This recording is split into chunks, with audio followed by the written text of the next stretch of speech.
Decodificando o DNA, com Maiana Zates.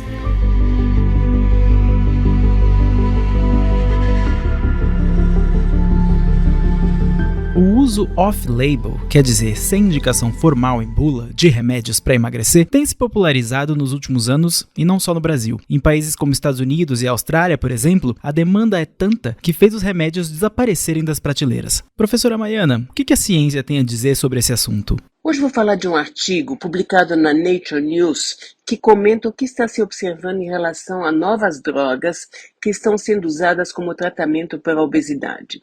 Uma primeira pesquisa foi publicada em 2021 na revista New England Journal of Medicine.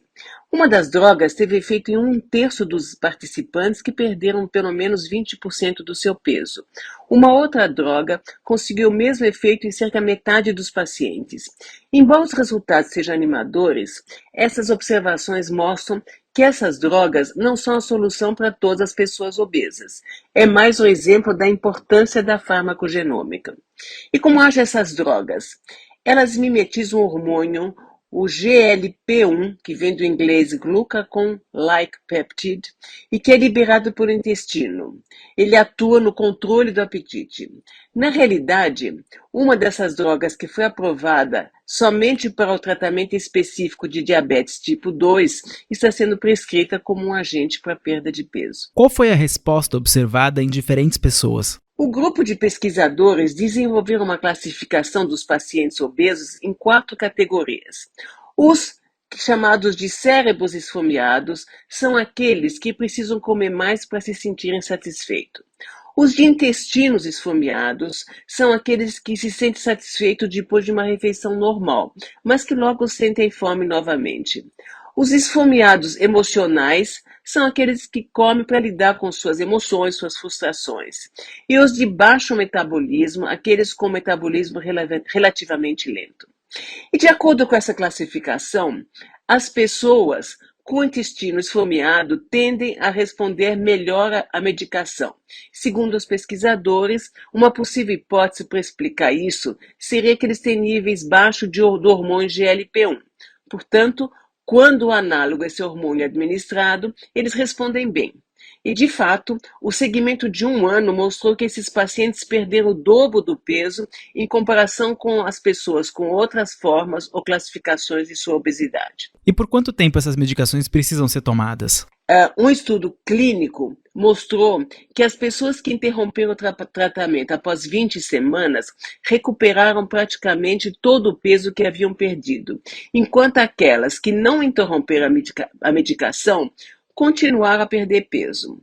A obesidade é considerada hoje uma doença crônica e por isso as medicações estão sendo recomendadas a longo prazo, mas ninguém sabe ainda quanto tempo significa esse longo prazo. E será que existe alguma desvantagem na perda de peso? Essa é outra pergunta importante.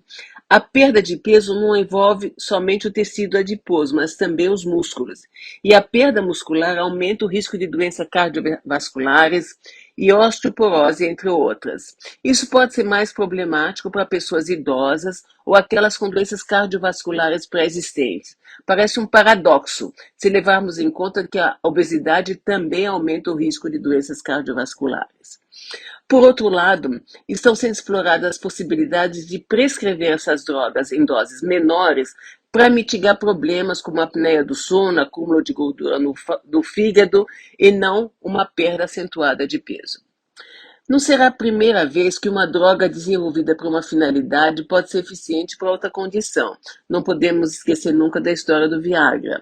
Por outro lado, é mais um exemplo da importância da farmacogenômica, a resposta individual a drogas e que representa um subsídio para a medicina de precisão.